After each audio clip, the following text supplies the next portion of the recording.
Hello friends, welcome to our YouTube channel. आज हम आपके लिए एक नया चाइनीज ड्रामा लेकर आए हैं, जिसे शुरू करने से पहले हमारे चैनल को सब्सक्राइब कर लें और वीडियो को लाइक करना मत भूलिएगा। ड्रामा की स्टार्टिंग में हम एक लड़की को देखते हैं जो हमारी फीमेल लीड चाओ थी, जो कार में होती है और कोई उसे बताता है कि आपकी रिपोर्ट्स आ गई हैं और इन रिपोर्ट्स के अनुसार आपको एडवांस कैंसर है और आपके पास अब सिर्फ आधा साल बचा है अपनी जिंदगी गुजारने के लिए। तो वो कार का शीशा खोलती है और मन में कहती है कि इस 24 साल की जिंदगी में मैंने कभी भी अपने लिए एक पल भी नहीं जिया। मैं उस फैमिली में वो लेडी हूँ जो अपने पेरेंट्स की वजह से यहाँ हूँ, बस क्योंकि उनके लिए मैं सिर्फ एक मोहरा थी। बस जब से मेरी फ्यू से शादी हुई है मैंने अपनी हर ड्यूटी निभाई है जो एक वाइफ को निभानी चाहिए, उसका ख्याल रखा है, अपने इन लॉज की रिस्पेक्ट की है। जिसके साथ साथ हम फ्लैशबैक में वो सीन भी देखते हैं जिसमें चाओफू के लिए फ्रूट्स लेकर आती है, लेकिन वो उसकी तरफ देखता तक नहीं है बल्कि उसे इग्नोर कर देता है। जिसके बाद वो उसके क्लोज आने की कोशिश करती है तो वो वहां से उठ के ही चला जाता है। जिसके बाद बैकग्राउंड में चाओ की वॉइस सुनाई देती है कि मैंने कभी भी नहीं सोचा था कि मेरी मैरिड लाइफ ऐसी होगी कि मेरा हस्बैंड ही मुझसे प्यार नहीं करेगा और मैं एक अनचाही जिंदगी जीऊंगी। और ये सब सोचते हुए उसकी आंखों से आंसू गिर रहे होते हैं और वो मन में कहती है कि अब मैं मर रही हूँ, लेकिन मेरे पास ऐसा कोई एक मोमेंट भी नहीं है जिसमें मैं खुश थी। जिसके बाद उसका ड्राइवर उससे पूछता है, मैम पहले आपको ड्रॉप करूं या सर को पिक करूं? तो वो काफी रुडली उसे कहती है कि नहीं, पहले मुझे घर ड्रॉप करो, क्योंकि वो बहुत गुस्से में थी। जिसके बाद उसका ड्राइवर भी सोचता है कि ये मैडम को क्या हो गया है, ये तो कभी भी ऐसे बात नहीं करती, हमेशा बहुत पॉलाइट रहती है, कोई तो बात जरूर है आज। जिसके बाद वो घर आकर अपने सारे स्टॉक्स और चेक्स वगैरह को काउंट कर रही होती है और ये सब मिलाकर भी सिर्फ 1 मिलियन ही बन रहा था। और तभी वहां उसकी मेड आती है जो उसको कहती है कि सर आज बिजनेस ट्रिप से वापस आ गए हैं, वो आधे घंटे में घर आ जाएंगे, तो आप कहें तो उनके लिए खाना बना लें। लेकिन वो कोई खास रिस्पॉन्स नहीं देती है, कहती है कि अभी तो आप नैनी को कहें कि मेरा खाना बना दे। तो मेड कहती है कि क्या आप अपने हस्बैंड के लिए खुद खाना नहीं बनाना चाहती? तो वो कहती है नहीं, वो अपना खाना खुद बना सकते हैं। तो मेड कहती है तो फिर मैं नैनी को 2 बंदों का खाना बनाने को कहती हूँ ताकि वो वापस आए तो आप लोग खाना खा सकें। जिस पर वो कहती है कि उसने मुझे बिजनेस ट्रिप पर जाने से पहले इन्फॉर्म तक नहीं किया और आप चाहती हैं कि मैं उसके लिए खाना बनाकर रखूं कि जब वो वापस आए तो एंजॉय कर सके। कभी भी नहीं, मैं इतनी फालतू नहीं हूँ। और ये कहकर वहां से चली जाती है। जिसके बाद वो मेड भी जैसे ये वो हो ही ना बल्कि कोई और ही पर्सन हो, सोचती है कि मैडम तो कभी भी अपने हस्बैंड के बारे में ऐसे बात नहीं करती, आज ये इतनी अलग तरह से बिहेव क्यों कर रही है। इधर फ्यू घर आता है तो चाओ लेटी हुई स्ट्रॉबेरी खा रही होती है और टैबलेट यूज कर रही होती है। तो वो उससे कहता है क्या तुम्हें पता था कि मैं आज वापस आने वाला हूँ? वो कहती है नहीं, मुझे कैसे पता होगा, तुमने मुझे बताया ही नहीं। तो वो कहता है तुमने डिनर कर लिया? वो लेटी है हाँ। जिस पर फ्यू कहता है मेरा वेट भी नहीं किया। तो वो कहती है नहीं और स्ट्रॉबेरी खाती हुई वहां से चली जाती है। तो फू उसको देखकर सोचता है कि ये पहले तो ऐसी नहीं थी, कुछ तो चेंज है। अगले सीन में फू का भाई उससे मिलने आता है और कहता है भाई मुझे जैसे ही पता चला आप वापस आ गए हो, मैं फौरन आपसे मिलने आ गया। आपने इस बार बिजनेस ट्रिप पर कमाल कर दिया, सबको पीछे छोड़ दिया। फिर वो इधर उधर देखता है और छाव के बारे में पूछता है तो फू कोई जवाब नहीं देता। जिस पर वो कहता है कि छाव को तुम्हारे लिए टैंग ने पसंद किया है और टैंग अच्छा आदमी नहीं है, बहुत साल पहले उसने आपको मारने की कोशिश की थी, तो इससे भी कोई अच्छी उम्मीद मत रखना, ये भी अपना रंग दिखा सकती है कभी भी। और तभी छाव तैयार होकर नीचे आती है और वो बहुत ही ज्यादा सुंदर लग रही थी। तभी फूका भाई उसे देखकर सोचता है जहाँ तक मुझे पता है छाव एक सुस्त और कंजर्वेटिव लड़की थी। और फू भी सोच रहा होता है ये इतनी ज्यादा बदल कैसे गई, ये तो छाव लग ही नहीं रही। तभी छाव नीचे आती है तो उसे देखकर उसकी मेड उसकी तारीफ करती है और कहती है आप कहीं बाहर जा रही हैं? तो वो कहती है हाँ मुझे कुछ काम है। जिसके बाद वो फ्यू की तरफ देखती है जो पहले से ही उसे देख रहा था, लेकिन छाव उसे इग्नोर करके मेड से बातें करने लग जाती है कि आज क्या बनाया है। वो कहती है आपका फेवरेट पास्ता।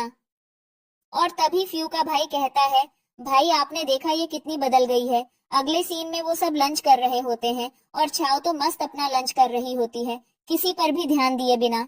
जिस पर फ्यू कहता है कि मेरा हो गया और टेबल से उठकर चला जाता है। जिसके बाद फ्यू का भाई छाव को कहने लगता है तुम जो भी कर लो मेरे भाई का दिल नहीं जीत सकती, बस कुछ समय और हमारी कंपनी थोड़ी सेट हो जाए तो भाई तुम्हें डिवोर्स दे देगा। तभी छाव ऐसे प्रिटेंड करती है जैसे फ्यू पीछे खड़ा हुआ है और फ्यू का नाम लेती है। ही फ्यू का भाई फ्रीज हो जाता है, जो देखकर वो स्माइल करने लग जाती है और तभी वो पीछे मुड़कर देखता है तो वहाँ कोई भी नहीं था। जिसके बाद वो फिर से छाव को बुरा भला कहने लग जाता है और उसे थप्पड़ मारने ही वाला था कि वो फिर से फ्यू का नाम लेती है। वो बोलता है, इस बार मैं तुम्हारी बातों में नहीं आऊंगा, और उस पर हाथ उठाने लगता है। लेकिन तभी फू पीछे से आकर उसका हाथ पकड़ लेता है। जिसके बाद छाव वहां से चली जाती है तो फू का भाई उससे कहता है, आपने उसके लिए मुझे डांटा, आपको पता भी है वो एक स्पाई है। तो फू कहता है, वो जो भी है, लेकिन अब वो मेरी वाइफ है और ये मेरी ड्यूटी थी कि मैं उसे प्रोटेक्ट करूं और उसे रिस्पेक्ट दूं। मेरी शादी को 2 साल हो गए हैं और आज तक मैं उसके करीब नहीं गया, तो चिंता मत करो, मैं अब भी उससे डिस्टेंस बनाकर रखूंगा। इधर छाव लॉयर के पास आई होती है और अपनी सारी प्रॉपर्टी उसके मरने के बाद अनाथ बच्चों को डोनेट करने को कहती है और अपनी विल भी बनवा लेती है।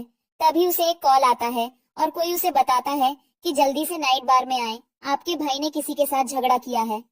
जिसके बाद वो वहां जाती है तो उसके भाई ने फ्यू के भाई को मारा था और उसे देखते ही उसका भाई कहने लग जाता है, ये देखो आ गई मेरी अगली सी सिस्टर जिसने सिर्फ पैसों के पीछे शादी कर ली। और फ्यू के भाई को कहता है, अगर तुम्हें भी पैसों की जरूरत है तो फ्यू को बोलो, वो सीईओ है, उसके पास बहुत पैसे हैं, बहुत अमीर है, वो सबको पैसे देता है। वो और हंसने लग जाता है, लेकिन छाव उसे गुस्से से देख रही थी तो वो कहता है, ऐसे क्या देख रही हो तुम, फ्यू की वाइफ हो, दो इसे पैसे, पूरे बार का बिल पे कर दो। तो छाव उसके मुंह पर एक जोर का थप्पड़ मारती है, जिसके बाद एक और थप्पड़ मारती है तो वो कहता है, तुम्हारी इतनी हिम्मत, आज तक मेरे पेरेंट्स की हिम्मत नहीं हुई मुझे टच करने की, और तुम्हारी इतनी हिम्मत कि तुमने मुझे मारा। जिसके बाद छाव उसकी अच्छी खासी धुलाई करती है और कहती है, तुमने ड्रिंक की हुई है, तुम इतने वीक हो कि मैं तुम्हें एक हाथ से ही हैंडल कर सकती हूँ। जिसके बाद वो उसे वहां पर ही छोड़ देती है और फ्यू के भाई की तरफ देखती है और उससे कहती है, उठो। तो वो कहता है, आई एम सॉरी, मुझे यहाँ आना ही नहीं चाहिए था, वो पहले ही मेरी बहुत धुलाई कर चुका है, अब तुम मत करना। जिसके बाद वो पुलिस को कॉल करती है और अपने भाई की शिकायत करती है। तो उसका भाई कहता है, क्या तुम पागल हो गई हो, अपने भाई को अरेस्ट करवाओगी, मैं तुम्हें छोड़ूंगा नहीं। जिसके बाद छाव और फू का भाई वहां से निकल जाते हैं। इधर फू छाव का वेट कर रहा होता है, तभी वो खुशी खुशी बाहर निकलती है। मन में कहती है कि डेथ विश लिस्ट में पहले नंबर पर मैं अपने बाल पर्म करवाना चाहती थी तो वो करवा लिए, दूसरे नंबर पर मैं डाई करवाना चाहती थी, उस पर भी टिक हो गया। जिसके बाद वो खुशी खुशी उसके साथ कार में बैठ जाती है। फू बार बार उसको देख रहा होता है तो वो फ्यू को कहती है कि क्या हुआ, क्या तुम क्या देख रहे हो। तो वो कहता है, तुम्हें देख रहा हूँ। जिसके बाद वो दोनों फ्यू के घर जाते हैं, जहाँ फू छाव को कहता है, तुम अंदर जाओ, मैं आ रहा हूँ। तो वो अंदर चली जाती है। जिसके बाद वहाँ पर टैंग, जो कि फू की स्टेप मदर थी, आ जाती है और छाव को बातें सुनाने लग जाती है और कहती है कि मुझे पता है अब तक तुम फ्यू के दिल में जगह नहीं बना पाई होगी, वो आसानी से किसी के करीब नहीं जाता ना, इसलिए। तो छाव गुस्से में कहती है, मुझे कोई शौक भी नहीं अपनी एफर्ट्स जाया करने के। जिसके बाद एक लेडी उसको कहती है, तुमने अपने बाल पर्म क्यों करवा लिए, ये हेल्थ के लिए अच्छे नहीं होते, तुम प्रेग्नेंट नहीं हो पाओगी। तो वो कोई जवाब नहीं देती। जिसके बाद वो सब उसकी ड्रेसिंग पर भी ऑब्जेक्शन करने लग जाते हैं और कहते हैं, 2 साल हो गए तुम्हें फू फैमिली में आए हुए, लेकिन अब तक तुम समझ नहीं पाई कि फू फैमिली के लोग कैसे ड्रेसिंग करते हैं। और ये सब बातें सुनकर छाव को बहुत ही ज्यादा गुस्सा आ रहा था और वो उन सबको अच्छी बातें सुनाती है कि उन सबकी बोलती ही बंद हो जाती है। जिसके बाद टैंग कहती है, अरे हम सब तो तुम्हारे वेल विशर हैं, बस तुम्हें समझा रहे थे। वो कहती है, यहाँ सब जानते हैं कि फ्यू एक नाजायज औलाद थी और कुछ साल पहले ही वो वापस आया है आपकी फैमिली में, और मैं अच्छे से जानती हूँ कि आप उससे कितना जेलस हैं और कितना प्यार करती हैं। अगर आप फ्यू को सच में अपना बेटा मानती तो उसको मारने की कोशिश कभी ना करती, और आप मेरी भी कितनी वेल विशर हैं, मैं अच्छे से जानती हूँ, तो मेरे सामने प्रिटेंड मत करें। पर तभी उसकी नजर बाहर दरवाजे पर जाती है जहाँ फू उसको देख रहा होता है। तो वो मन में सोचती है, अरे ये कब आया। और इधर फ्यू सोचता है, मैं तो इसे टैंक का जासूस समझ रहा था, लेकिन ये तो मुझे डिफेंड कर रही है यहाँ। और उसका असिस्टेंट भी उसको बताता है कि छाव की हिम्मत नहीं हुई आज तक टैंक के सामने बोलने की। इससे पहले भी टैंक उसको बहुत बार सजा दे चुकी है रूल्स तोड़ने के लिए। जिसके बाद वो अंदर आता है तो सबकी टोन उसको देखकर एकदम बदल जाती है। टैंक कहती है कि इसने हमारी फैमिली के रूल तोड़े हैं, इसलिए इसे सजा मिलेगी। तो वो कहता है कि छाव घर में बहुत पोलाइटली बात करती है, तो ऐसा नहीं हो सकता, वो बिना किसी वजह के बदतमीजी करे, और आप सब जो यहाँ हैं सबसे कभी ना कभी तो कोई ना कोई गलती हुई ही है, तो आप लोगों को भी सजा मिलनी चाहिए। जो सुनकर टांग का नाटक शुरू हो जाता है और वो कहती है मेरी तबीयत बहुत खराब है और वहां से चली जाती है, जो देखकर वो स्माइल करने लग जाता है और छाव भी बहुत खुश होती है। जिसके बाद टैंग को दिखाया जाता है जो पूजा कर रही होती है और कहती है कि फू फैमिली की एक मिस्ट्रेस सिर्फ मैं ही हूँ, वो 2 टके की लड़की कभी भी मेरी जगह नहीं ले सकती, उन दोनों का डिवोर्स होना ही होगा। जिसके बाद वो अपनी मेड को कहती है कि तुम जाओ और उस पर नजर रखो। इधर छाव और फू घर पर आते हैं तो फू उसको कहता है तुम्हें मुझे बताना चाहिए था कि वहाँ के लोग तुम्हें कैसे ट्रीट करते हैं। तो वो कहती है कि तुमने कभी मुझ पर ध्यान दिया है, तुम्हें पता भी है मैं जब वहाँ थी तो कैसी लाइफ जी रही थी, और आज तुमने जो मुझे सबके सामने डिफेंड किया है, इससे मुझे कौन सा अवार्ड मिल गया है, मुझे कोई फर्क नहीं पड़ता। अब तुम्हारे इन वर्ड से तो फू मन में सोचता है ये बहुत बदल गई है। पहले तो ये तरसती थी कि मैं इस पर ध्यान दूं और आज इसको कोई फर्क ही नहीं पड़ता। पता नहीं इस 3 महीने की बिजनेस ट्रिप के दौरान इसके साथ क्या हुआ है जो ये इतना बदल गई है। जिसके बाद वो उसको अपना डेबिट कार्ड निकाल के देता है और कहता है ये मेरी तरफ से मुआवजा है।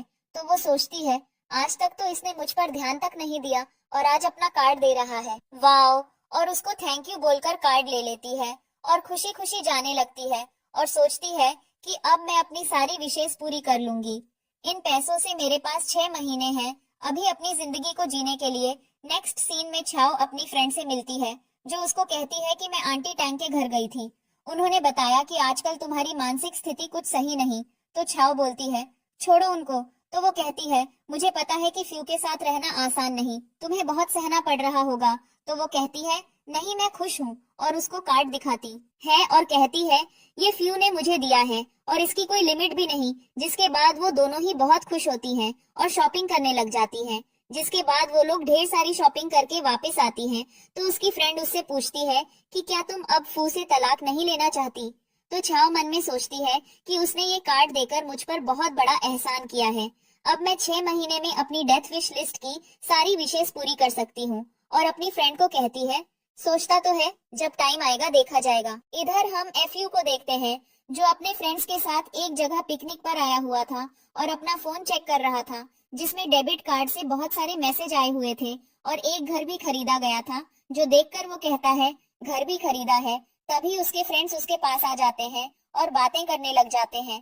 तभी वहां पर छाव की फ्रेंड आती है जो फ्यू की सिस्टर थी और छाव को साथ लेकर आती है और कहती है कि आप छाव को क्यों नहीं लाए अपने साथ, अगर मैं इसको जबरदस्ती यहाँ नहीं लाती तो वो घर में अकेली ही होती। ये आपकी वाइफ है, आपको इसका ख्याल रखना चाहिए। लेकिन फ्यू इग्नोर करके चला जाता है। जिसके बाद छाव उसको कहती है छोड़ो, तुम्हें पता है हमारा रिश्ता ऐसा ही है। नेक्स्ट सीन में छाव कब से निशाना लगाने की कोशिश कर रही होती है लेकिन उससे निशाना लग ही नहीं रहा होता और फू दूर बैठा उसको देख रहा होता है और अपने भाई से कहता है जाओ उसको सिखाओ, तुम तो उसका भाई हो। मन में सोचता है कितनी देर से फू छाव को नोटिस कर रहा है और कहता है मैं नहीं तुम सिखाओ, वैसे भी तुम ज्यादा माहिर हो मुझसे, और वैसे भी मैं अगर अपनी सिस्टर इन लॉ के इतने क्लोज जाऊंगा तो ये तुम्हारे लिए एम्बेरेसिंग होगा। और छाव को कहता है कि वहां ही रहना, भाई आ रहे हैं तुम्हें निशानेबाजी सिखाने। तो वो सोचती है कि शायद ये ऐसे ही बोल रहा है। जिसके बाद फ्यू उसके पास जाता है और उससे कमान लेता है जिससे उन दोनों के हाथ टच होते हैं और तभी वो कहता है कि मैं तुम्हें बहुत स्मार्ट समझता था। तो वो तो उससे लड़ने ही लग जाती है। जो देखकर फू सोचता है ये सच में कोई और ही इंसान बन गई है और निशाना बांधता है जो बिल्कुल ठीक लगता है। जिसके बाद छाव उससे कमान छीन लेती है और कहती है मैं भी कर सकती हूँ ये, और उसके सामने कॉन्फिडेंटली निशाना बांधने लग जाती है। ये देखकर फू भी वहां से चला जाता है और फिर से दूर बैठकर देखने लग जाता है। लेकिन छाव से तो तीर ही नहीं संभाला जा रहा होता। तभी फू का एक फ्रेंड उससे बैडमिंटन खेलने को कहता है लेकिन वो तो छाव को देख रहा था इसलिए मना कर देता है। जिसके बाद उसका भाई उसके पास आकर बैठ जाता है और कहता है कि छाव बहुत देर से प्रैक्टिस कर रही है ना। तो वो कहता है हाँ 48 मूव्स कर चुकी है, यानी वो कब से बैठा काउंट कर रहा था। और तभी वो एक और बार निशाना मारती है जो नहीं लगता तो वो कहता है लो अब 49 हो गया। जिसके बाद वो आखिरकार अपना गोल अचीव कर ही लेती है जो देखकर फू और उसका भाई भी खुश होते हैं। तो फू कहता है फाइनली 3 घंटे लगाकर 50वीं मूव में उसने कर दिखाया। तो उसका भाई कहता है उसके हाथ जरूर जख्मी हो गए होंगे। जो सुनकर फू को उसकी फिक्र तो होती है, लेकिन वो इग्नोर करके चला जाता है और रात को अपनी कजन सिस्टर को छाव के लिए एक ऑइंटमेंट देता है और उससे कहता है कि ये छाव को दे देना। जिसके बाद हमें पता चलता है कि फ्यू की कजन सिस्टर असल में फ्यू को पसंद करती थी और उससे शादी करना चाहती थी। तभी वो चाहती थी कि छाव और फू का तलाक हो जाए। जिसके बाद वो कहती है कि जब वो दोनों एक दूसरे से प्यार ही नहीं करते तो उनका तलाक ही हो जाना चाहिए। इधर छाव को हाथ में बहुत दर्द हो रहा होता है, इसलिए वो फ्यू के भाई के पास ऑइंटमेंट लेने जाती है। तो वो उसको कहता है, क्या रुओ ने तुम्हें ट्यूब नहीं दी? वो कहती है नहीं। जिसके बाद वो रूम में जाकर एक ऑइंटमेंट लाकर उसको देता है और उसको बताता है कि फ्यू खास तौर पर तुम्हारे लिए ऑइंटमेंट लाया था। पता नहीं रुओ भूल गई है या उसने जानबूझकर तुम्हें नहीं दी। जिसके बाद छाव थोड़ी अपसेट हो जाती है और बाहर गार्डन में आ जाती है और सोचती है कि बार बार कोई मुझे यूज ही क्यों करता है। मेरे पेरेंट्स ने भी मुझे यूज किया, अब फ्रेंड ने भी।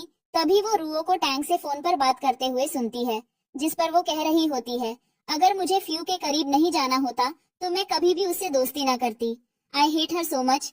उसने मेरी जगह ली है।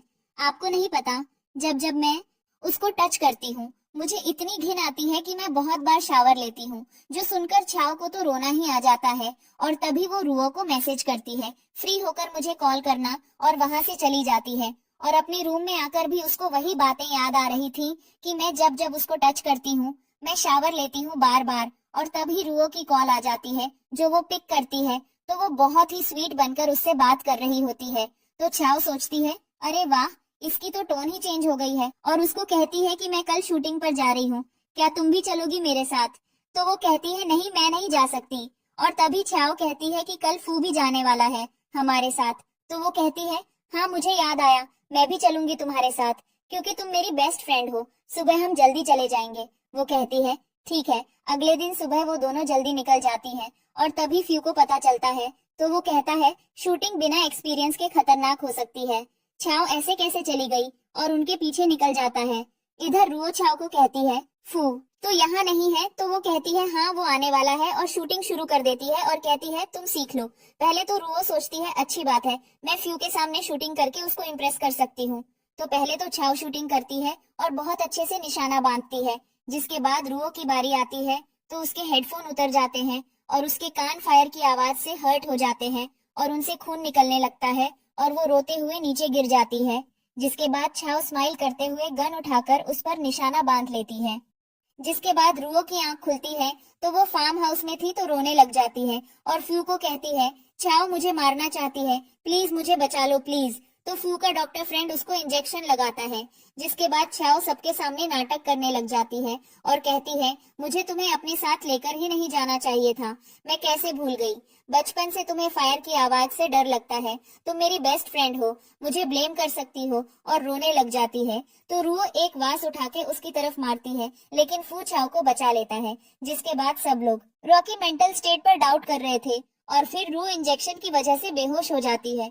इधर फ्यू और छाव वापस घर आ रहे थे, तभी फू छाव से कहता है क्या हुआ, क्या तुम डर गई हो? वो कहती है नहीं, वो सिर्फ एक एक्सीडेंट था। जिसके बाद वो उसको कहता है कि तुम शूटिंग में बहुत माहिर हो, तुम्हें सर्टिफिकेट भी मिल चुका है, तो तुम गन चलाने में कोई गलती नहीं करोगी।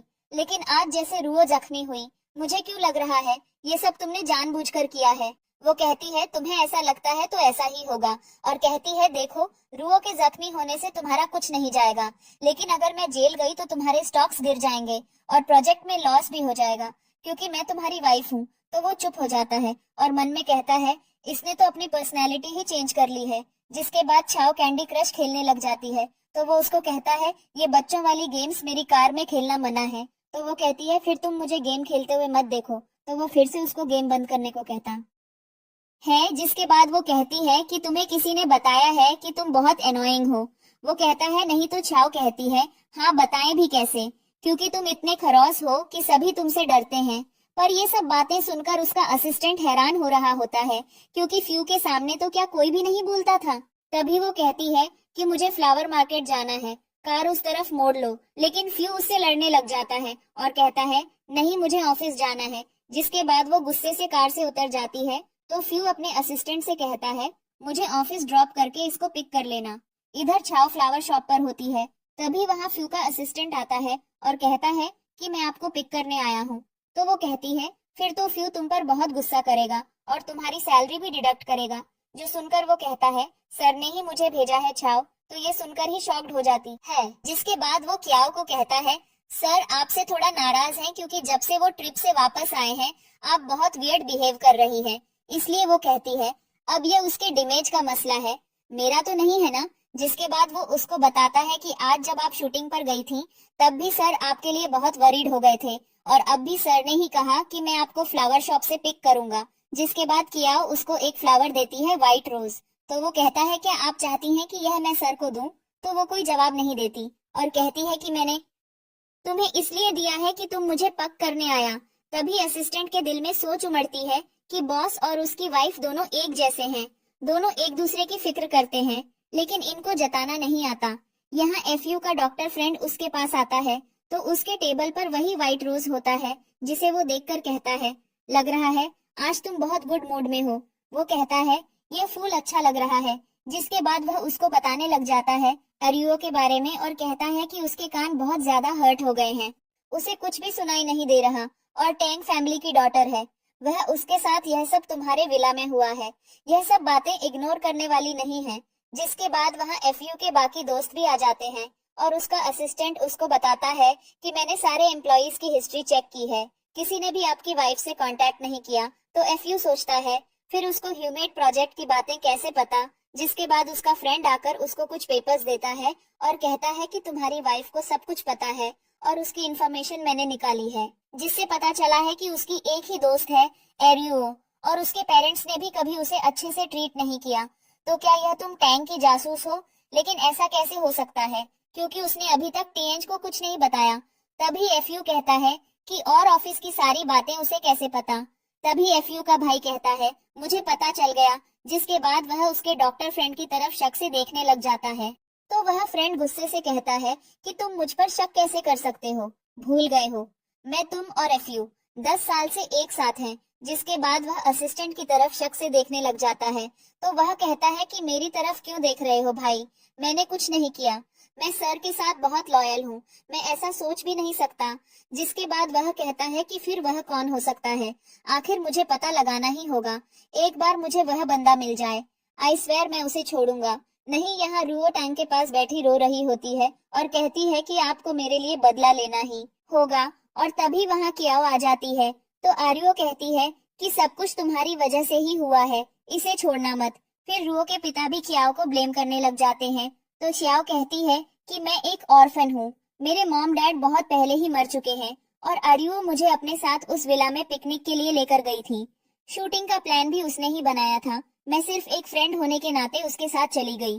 और अब वहाँ कोई एक्सीडेंट हो गया तो उसका ब्लेम मुझ पर क्यों डाल रहे हैं आप लोग? अब मैं यहाँ आप लोगों के भरोसे पर ही हूँ कि आप लोग मुझ पर मर्सी करें। तो टैंग एकदम बहुत स्वीट होकर कहती है कि तुम उस एक्सीडेंट की एक ही विक्टिम हो, इसीलिए मैंने तुम्हें पूछने के लिए यहाँ बुलाया था। जिसके बाद कियाओ उन लोगों को ईओ रिकॉर्डिंग सुनाती है जिसने आरियो उसकी बुराई कर रही थी, लेकिन उसे अभी तक नहीं पता था कि वह यह सारी बातें टैंग के साथ मिलकर कर रही थी। जो सुनकर रुओ की तो वह बोलती ही बंद हो जाती है।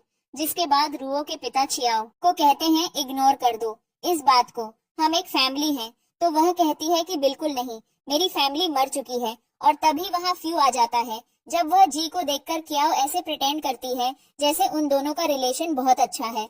और तभी एरियो फ्यू के सामने सब कुछ सच बोल देती है कि वह वायस से शादी करना चाहती है। जो सुनकर उसके पिता उसे एक स्लैप मारते हैं और वहाँ से चले जाते हैं। जिसके बाद कियाओ भी कहती है कि एफयू को चलो हम भी चलते हैं।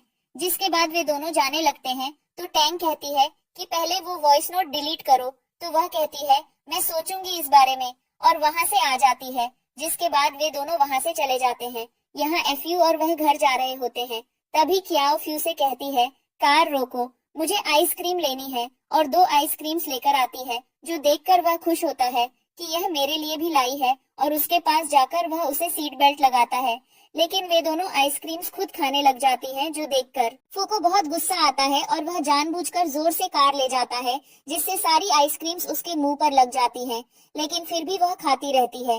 नेक्स्ट डे छाओ वो वॉइस नोट पोस्ट करके टांग फैमिली के खिलाफ एक पोस्ट लगा देती है जिसके बारे में फू को पता चलता है। तो वो सोचता है इसने ऐसा क्यों किया, जी से फ्यू को कंपनी को भी लॉस हुआ था क्योंकि स्टॉक्स के प्राइस 5 पॉइंट्स नीचे गिर गए थे। जिसके बाद छाओ, जो कि फ्यू के ऑफिस में बैठी गेम खेल रही थी, फू उसको कहता है तुमने ऐसा क्यों किया? तो वो कहती है टैंग फैमिली ने मुझे यूज करने की कोशिश की, तो मैं उसको ऐसे ही तो नहीं छोड़ सकती थी ना। जिस पर फू चुप हो जाता है। तभी वहां पर छाओ के पेरेंट्स जबरदस्ती ऑफिस के अंदर आ जाते हैं और बहुत भरम से पैसे मांगने लग जाते हैं। छाओ कहती है आपने तो मुझे नीचा दिखाया था, तो फिर आप लोग यहाँ किस हक से आए हैं? वो कहती है तुम्हारे भाई को 20 मिलियन चाहिए, बिजनेस के लिए तुम्हें उसको देने ही होंगे। तुम्हारा हस्बैंड इतना अमीर है, क्या तुम भूल गई हो? हमने तुम्हें पाला है। तो वो उनको कहती है तुम लोगों के लिए मेरे हस्बैंड के पास एक पेनी भी नहीं, चलो जाओ यहाँ से। जिसके बाद असिस्टेंट उसके कान में कहता है कि मैम यहाँ ऑफिस में कोई सीन क्रिएट मत कर देना, दो इन लोगों को इससे कंपनी और सर की रेपुटेशन खराब हो जाएगी। और तभी छाओ के फादर उसको थप्पड़ मारने के लिए आगे आते हैं। फू उसको प्रोटेक्ट करने के लिए उठने लगता है, लेकिन तभी छाओ उनको पीछे धक्का देती है और टेनिस बैट उठाकर उनको मारने के लिए आगे बढ़ती है। और साथ साथ उसको वो सब बातें भी याद आ रही थी कि कैसे उसके पेरेंट्स ने उसको बचपन से आज तक मारा था। जिसके बाद वो उनको मारती है और वार्न करती है कि आज के बाद फू यन फू की कंपनी की तरफ देखा भी तो मैं तुम्हें छोड़ूंगी नहीं। जिसके बाद वो लोग डर के वहां से भाग जाते हैं। जिसके बाद वो बेहोश होकर गिरने वाली ही होती है कि फ्यू उसको पकड़ लेता है और हॉस्पिटल लेकर जाता है, जहां वो बेहोशी में रो रही थी और फ्यू को पकड़ के कहती है क्यों हुआ मेरे साथ?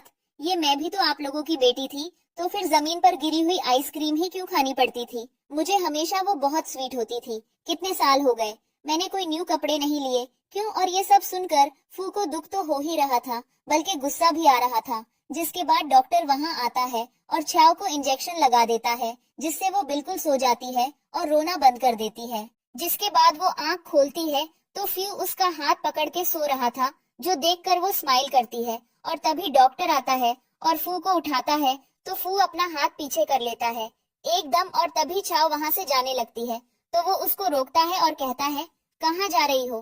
तो वो कहती है मुझे घर जाना है, क्योंकि मेरा मूड बिल्कुल भी ठीक नहीं है। जिसके बाद वो घर चली जाती है और फू अपने डॉक्टर फ्रेंड को कहता है कि मुझे छाओ की सारी येस्ट की रिपोर्ट्स चाहिए, पता करो ये फिजिकली ठीक है ना। तो वो थोड़ा हैरान होता है। जिसके बाद वो भी वहां से चला जाता है।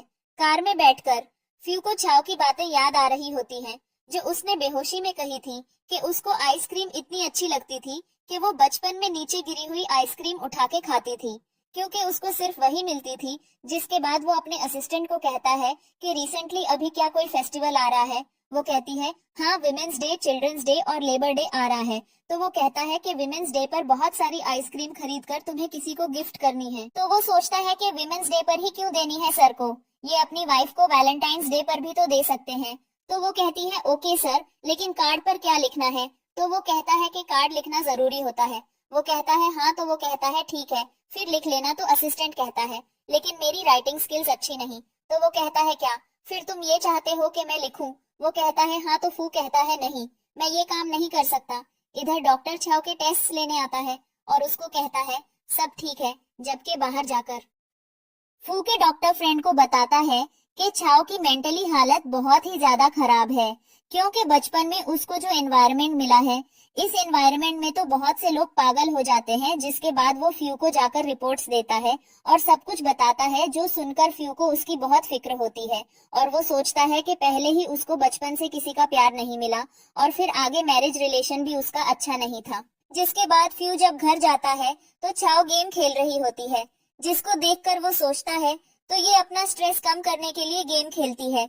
लेकिन अब तक उसको कैंसर के बारे में नहीं पता था, क्यों कि उसने सिर्फ उसकी मेंटल स्टेट को चेक करने के लिए टेस्ट करवाए थे।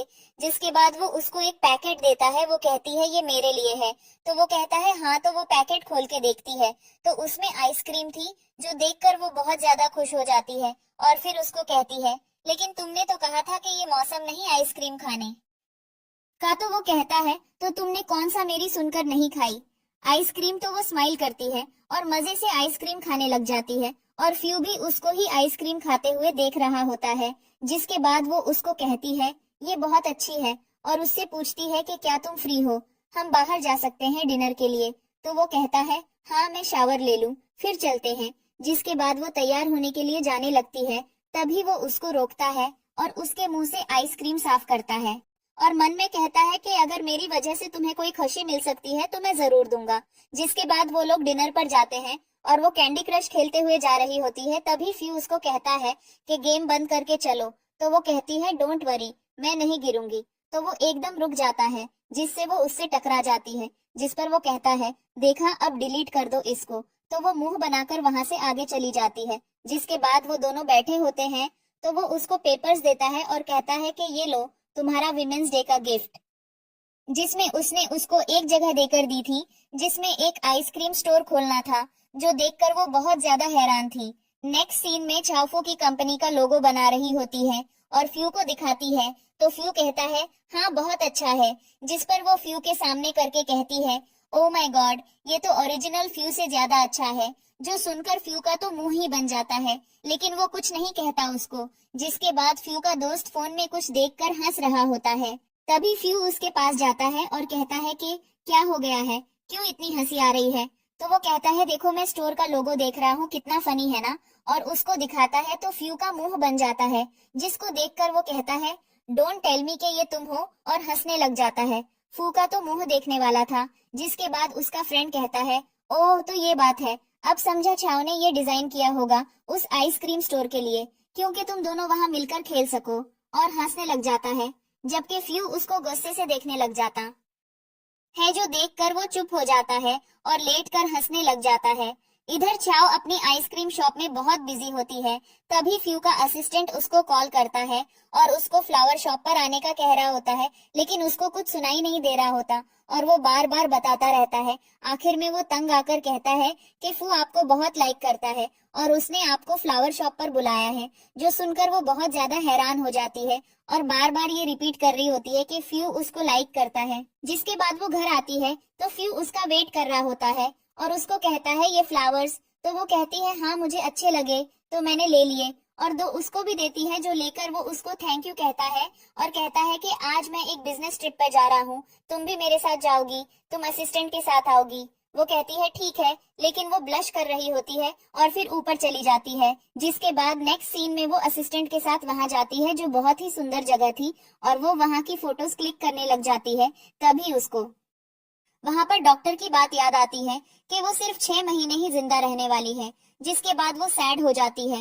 नेक्स्ट सीन में उसको एक लड़की मिलती है जो उसके साथ बैठ जाती है और कहती है आप बहुत सुंदर हो, और उसको कहती है फ्यू की पिक्चर दिखा के कहती है ये हमारे बॉस हैं, कितने हैंडसम है ना, लेकिन मैंने सुना है कि इनकी शादी इनकी मर्जी के खिलाफ हुई है, ये खुश नहीं है, पता नहीं कैसी होगी इनकी वाइफ। जो सुनकर छाव मुस्कुरा रही होती है। जिसके बाद वो उसको कहती है तुम्हें पता है आज सीईओ की वाइफ भी आने वाली है यहाँ, और ग्रुप में उसकी पिक्चर देखने लगती है और छाव को देखने लगती है, और तभी उसको रियलाइज होता है कि छाव ही उसकी वाइफ है। तो वो वहाँ से पेट दर्द का बहाना बनाकर भाग जाती है, जो देखकर छाव सोचती है ओह मेरी वजह से डर गई। जिसके बाद फू उसको मैसेज करके पूछता है कि तुम कहाँ हो, तो वो कहती है कि मैं होटल में हूँ। जिस पर वो उसको कहता है ओके मैं पहुँचने वाला हूँ बस। जिसके बाद नेक्स्ट सीन में हमें एक न्यू कैरेक्टर मिस ही दिखाई जाती है, जो हाथ में कैमरा लेकर आती है और सब स्टाफ को कहती है कि मैं प्रेसिडेंट की वाइफ हूँ। जो सुनकर छाव सोचती है कि अगर ये प्रेसिडेंट की वाइफ है तो मैं कौन हूँ। जिसके बाद वो लड़की छाव को बाथरूम में भी मिलती है और उससे उसका फोन छीनने लगती है। जिसके साथ छाव उसको धक्का देकर वहां से चली जाती है और सोचती है कि क्या ये पागल है।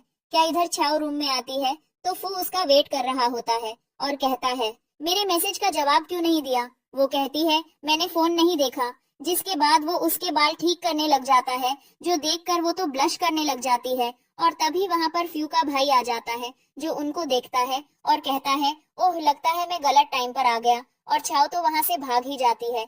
जिसके बाद वो फू को बताता है कि एक एम्प्लॉई है ही नाम की, जो सबको बोलती फिर रही है कि वो आपकी वाइफ है। तो फू कहता है अच्छा लेकिन मैं तो उसको जानता तक नहीं। इधर छाव ब्लश कर रही होती है, सोचती है कि मेरे कान क्यों लाल हो गए हैं।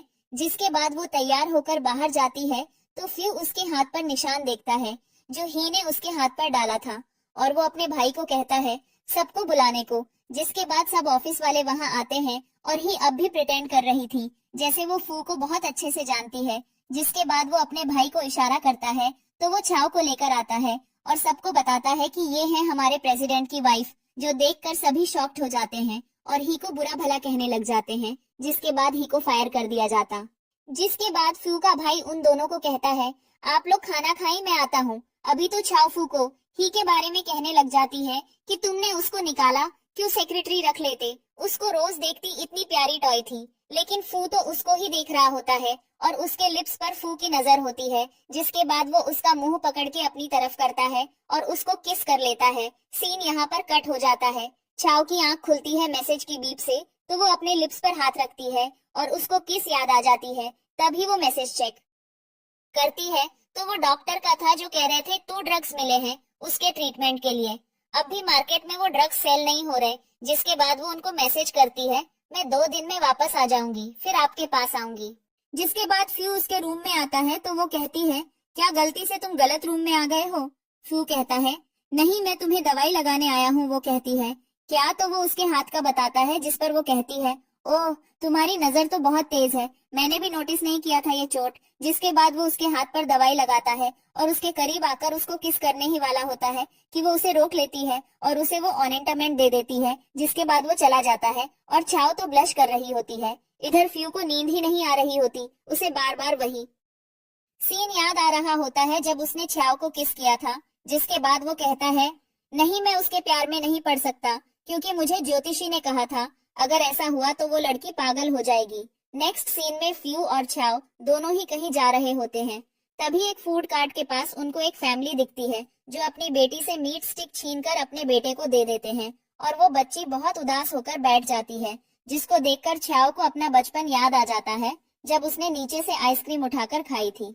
और वो उस बच्ची के पास वो स्टिक लेकर जाती है, जिसके बाद वो बहुत खुश हो जाती है और कहती है, थैंक यू फेयरी सिस्टर, और अपने पेरेंट्स के पास भाग जाती है। जिसको देखकर छाओ सोचती है कि आज मुझे इस बच्ची में अपना आप दिखाई दे रहा है, जो सोचकर वो रोते हुए स्माइल कर रही होती है। और तभी वो पीछे मुड़ती है तो फू उसी के लिए एक स्टिक लेकर खड़ा होता है, जो देखकर उसे फू पर बहुत प्यार आता है। लेकिन फिर वो सोचती है कि फू उसे पसंद नहीं करता और उसके हाथ से वो स्टिक लेकर चली जाती है और फ्यू भी उसके पीछे पीछे जाने लगता है। बाद अगले सीन में वो फ्यू को अपनी पिक्चर्स क्लिक करने को कहती है, तो वो उसकी पिक्चर्स क्लिक करने लगता है, जो देखकर सब लोग बातें करने लग जाते हैं कि ये कितना अच्छा हस्बैंड है। और तभी छाओ उसको पिक्चर दिखाने को कहती है, लेकिन तभी उसको चक्कर आ जाते हैं और वो गिरने ही वाली होती है कि फ्यू उसे पकड़ लेता है। जिसके बाद वो सोचती है, धीरे धीरे मेरी बीमारी साइड इफेक्ट्स दिखा रही है। लेकिन वो इग्नोर करके पिक्चर देखती है तो वो बहुत बुरी थी। जिसके बाद वो फ्यू की तरफ गुस्से से देखती है और कहती है, तुम रहने दो, और असिस्टेंट को पिक्चर्स क्लिक करने को बोलती है। और वो इतनी अच्छी पिक्चर्स क्लिक करता है कि वो खुद भी हैरान हो जाती है। जिसके बाद फ्यू असिस्टेंट को गुस्से से देखने लग जाता है और कहता है कि मुझे लगता है तुमने अपनी नई जॉब ढूंढ ली है, अब मुझे कोई नया असिस्टेंट ढूंढना पड़ेगा। जिसके बाद अगले सीन में फ्यू का भाई और छाओ दोनों डिनर पर आए होते हैं। तभी टीवी पर एक क्रिमिनल की न्यूज देखकर फ्यू का भाई छाओ को बताता है कि ये क्रिमिनल भाई की वजह से ही जेल गया था, भाई ने ही इसको सजा दिलवाई थी। और तभी टीवी में बता रहे होते हैं कि वो जेल से भाग चुका है। जिसके बाद छाओ सामने देखती है तो वो वही था। जिसके बाद वो फू के भाई को बताती है तो वो दोनों वहां से चुपके से निकलने की कोशिश करते हैं, लेकिन उससे पहले ही वो क्रिमिनल उन लोगों को पहचान लेता है। तभी छाओ फू के भाई को धक्का देकर खुद सामने आ जाती है और वो उसके गले पर चाकू रख देता है और फू के भाई से कहता है, जो बुला के लाओ अपने भाई को और बता देना, अगर उसने देर की तो उसकी वाइफ की गर्दन उतार दूंगा। जिसके बाद छाओ उसको बातों में लगाने की कोशिश करती है और कहती है कि क्या तुम अपने स्कार्स हटाना चाहते हो?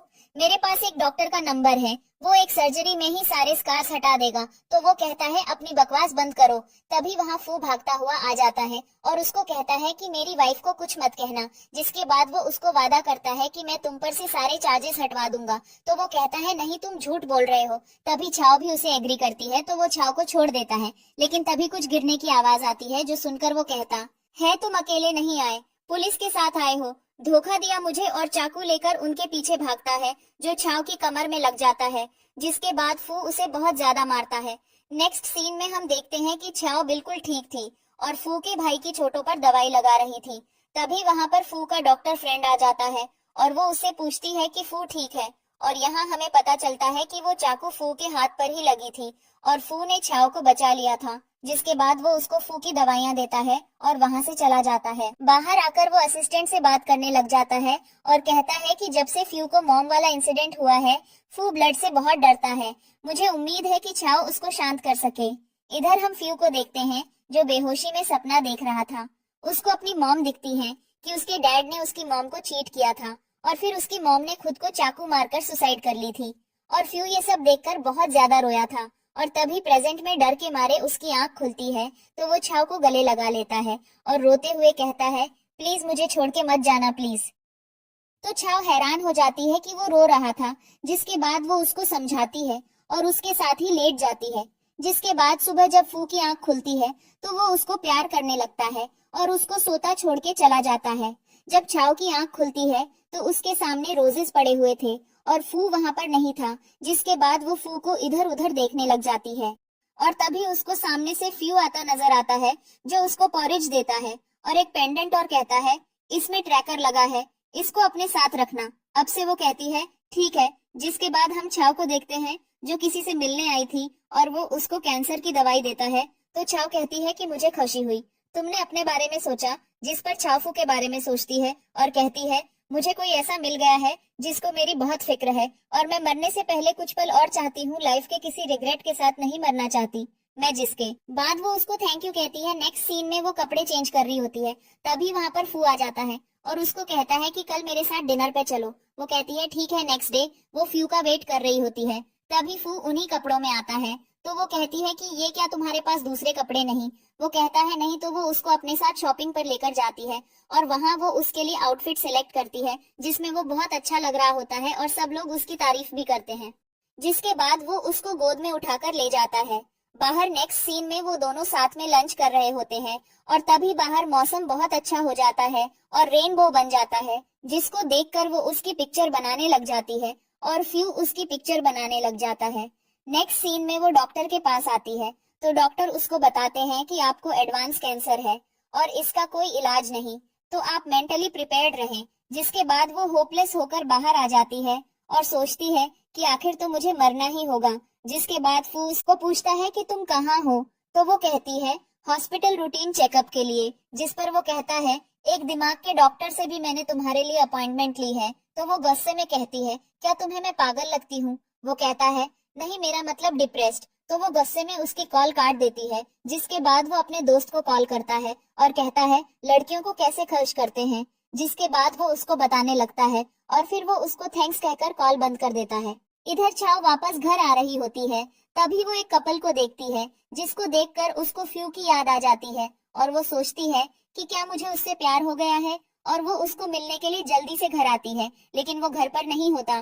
तो वो वाली पिक्चर देखती है जो फ्यू ने उसकी ली थी और फ्रेम भी कर दी थी, जो देखकर उसको बहुत खुशी होती है। जिसके बाद फ्यू भी आ जाता है और उसको कहता है देखो मैं तुम्हारे लिए तुम्हारी फेवरेट आइसक्रीम और चीज केक लाया हूँ। लेकिन वो उससे पूछती है कि मुझे सिर्फ ये जानना है कि ये जो तुम मेरे लिए सब कर रहे हो, क्या ये सब तुम इसलिए कर रहे हो कि मुझे तुम्हारी वजह से डिप्रेशन हो गया और अब तुम गिल्टी हो? तो वो कहता है ये भी वजह है, लेकिन तुम मेरी वाइफ हो और मैं अपनी रिस्पॉन्सिबिलिटी पूरी कर रहा हूँ। सिर्फ जब तुम मेरे पीछे पीछे मुझे फॉलो करती हुई चलती हो तो मुझे बहुत अच्छा लगता है। जिसके बाद वो उसको गोद में उठाकर ले जाता है रूम में और दोनों किसिंग करने लग जाते हैं। नेक्स्ट सीन में छाव को डॉक्टर कहता है कि तुम्हारा कैंसर ठीक होना बहुत मुश्किल है, कोई मिरेकल ही अब तुम्हें बचा सकता है और जो मेडिसिन तुम ले रही हो उसके डिसएडवांटेजेस बहुत सारे हैं। जो सुनकर वो डिसहार्ट हो जाती है। जिसके बाद उसके डॉक्टर की उसको कॉल आती है तो वो उसको कहती है कि अब मुझे और ट्रीटमेंट नहीं करवाना और घर आ जाती है जहां वो अपने बाल बना रही होती है। तभी उसके बाल बहुत ज्यादा टूटकर उसके हाथ में आ जाते हैं, जो देखकर वो और भी दुखी हो जाती है। जिसके बाद डिनर टेबल पर उससे खाना भी नहीं खाया जा रहा होता, लेकिन वो जबरदस्ती खाना खाने लगती है और रोने लग जाती है। तभी फ्यू की वीडियो कॉल आती है और वो उसको कहता है कि मैं कल वापस आ जाऊंगा और तुम्हारे लिए गिफ्ट लेकर आऊंगा। वो कहती है मैं तुम्हारा वेट करूंगी। जिसके बाद नेक्स्ट डे वो वापस आता है और उसको हक करके उसको फायरवर्क दिखाता है जो उसने उसके लिए प्लान किया था, जो देखकर वो बहुत खुश होती है और ये सब कुछ अपनी डायरी में लिखती है। इधर फ्यू का फ्रेंड उसको कॉल करता है और कहता है कि मैंने चाव को किसी लड़के के साथ सीक्रेटली मिलते हुए देखा है और उसको पिक्चर सेंड करता है। जिसके बाद फू उसको कहता है ये कोई एविडेंस नहीं है, वो मेरी वाइफ है, और कॉल काट कर देता है। जिसके बाद छाव उसके पास आती है और कहती है तुम्हारे रूम का शावर खराब है, इसलिए मेरे रूम में आकर नहा लो। जिसके बाद वो उसके रूम में जाता है और दवाइयाँ देखकर सोचता है ये किस चीज की दवा है। जिसके बाद वो नहाता है और वो दोनों एक साथ सोते हैं और दोनों ही बहुत नर्वस थे। जिसके बाद छाव को लगता है वो सो गया, तो वो उसको देख रही होती है। तभी वो उसको किस करने लगता है और कहता है क्या मैं आगे कंटिन्यू कर सकता हूँ। तो वो कहती है हाँ, और उसकी शर्ट के बटन्स खोल देती है। जिसके बाद वो दोनों रोमांस करने लग जाते हैं। जिसके बाद वो उसका बहुत ज्यादा ख्याल रख रहा होता है और वो ये देखकर बहुत खुश थी। नेक्स्ट सीन में वो डायरी लिख रही होती है और लिखती है कि मैं एक्सरसाइज कर रही हूँ ताकि मैं थोड़े दिन और जी पाऊँ। मैं उसको अकेला छोड़ के नहीं जाना चाहती। इधर फ्यू का फ्रेंड छाव को मिलने बुलाता है और छाव को सब कुछ बताता है कि कैसे फू ने बचपन में अपनी मॉम को खोया और क्या क्या गुजरी। उस पर जो सुनकर छाव को बहुत दुख होता है और वो मन में कहती है ले फू ने कितनी मुश्किल लाइफ गुजारी है। जिसके बाद वो घर आ जाती है और डिसाइड करती है कि फ्यू की बर्थडे पर वो भी उसको सरप्राइज करेगी। और तभी फ्यू भी वहाँ पर आ जाता है और उसको अपने बेडरूम में शिफ्ट होने को कहता है। लेकिन वो कहती है मुझे ये पसंद है। जिस पर वो कहता है ठीक है, जैसे तुम्हें ठीक लगे, जो तुम्हें पसंद वो मुझे पसंद। जिसके बाद वो तो शर्मा ही जाती है। नेक्स्ट सीन में वो मेड के साथ हॉस्पिटल जाती है और वहाँ एक लड़की सुसाइड कर लेती है जो एक कैंसर पेशेंट ही थी। जो देखकर उसको बहुत दुख होता है और उसका मूड खराब हो जाता है। जिसके बाद फू घर आता है तो मेड उसको बताती है। जिसके बाद वो उन मेडिसिन का सैंपल ले लेता है और तभी छाव भी नहाकर बाहर आती है तो वो उसके बाल सुखाने लग जाता है। जिसके बाद वो उससे पूछती है कि क्या तुम प्यार में सुसाइड कर सकते हो। वो कहता है हाँ, मेरी नजर में ये गलत नहीं, लेकिन तुम ये क्यों सोच रही हो। जिसके बाद वो उसको लेटती है नहीं वैसे ही जाओ, तुम शावर ले लो। नेक्स्ट डे वो उसके लिए बर्थडे प्लान करती है और उसको अच्छे से विश करती है। जिसमें वो छाव की लंबी उम्र की दुआ मांगता है और कैंडल ब्लो करता है। जिसके बाद वो उसको डिवोर्स पेपर और उसके दिए सारे गिफ्ट्स वापस कर देती है और कहती है मुझे तुम्हें छोड़ के जाना ही होगा, मुझसे वजह मत पूछना क्योंकि मैं बता नहीं पाऊंगी। और वहां से चलो जाती है। जिसके बाद फ्यू का फ्रेंड उसको बताता है कि जो दवा छाव यूज कर रही है असल में एडवांस कैंसर की दवा है। जो सुनकर वो बहुत शॉक्ड हो जाता है। इधर डॉक्टर छाव को बताता है कि एक तरीका है जिससे वो ठीक हो सकती है, बोन मैरो ट्रांसप्लांट। और एक पर्सन तुम्हें अपना पार्ट देना भी चाहता है लेकिन वो अपनी आइडेंटिटी रिवील नहीं करना चाहता। जो सुनकर वो खरुश हो जाती है। इधर उसकी सर्जरी के दिन हमें पता चलता है कि वो पर्सन और कोई नहीं बल्कि फ्यू ही है। सर्जरी सक्सेसफुल हो जाती है और फ्यू वापस घर आ जाता है। जिसके बाद उसका भाई बहुत दुखी होता है। उसको देखकर इधर छाव वापस घर आ जाती है और फू के पास जाती है जो सो रहा था। जिसके बाद वो उसको प्यार करने लग जाती है और कहती है कि मैं वापस आ गई हूँ। जिसके बाद दोनों किस करने लग जाते हैं। जिसके बाद हमें फ्लैशबैक का सीन दिखाया जाता है जिसमें हमें पता चलता है कि फ्यू के भाई ने सब कुछ जाकर छाव को बता दिया था, इसलिए ही वो वापस आई थी। लेकिन उसने फ्यू को अभी तक कुछ नहीं बताया था। जिसके बाद वो दोनों बाहर हो रही स्नोफॉल देखते हैं और छाव कहती है अब मुझे एक बेबी चाहिए। जिस पर वो स्माइल करता है और यहाँ हमारी हैप्पी एंडिंग हो जाती है।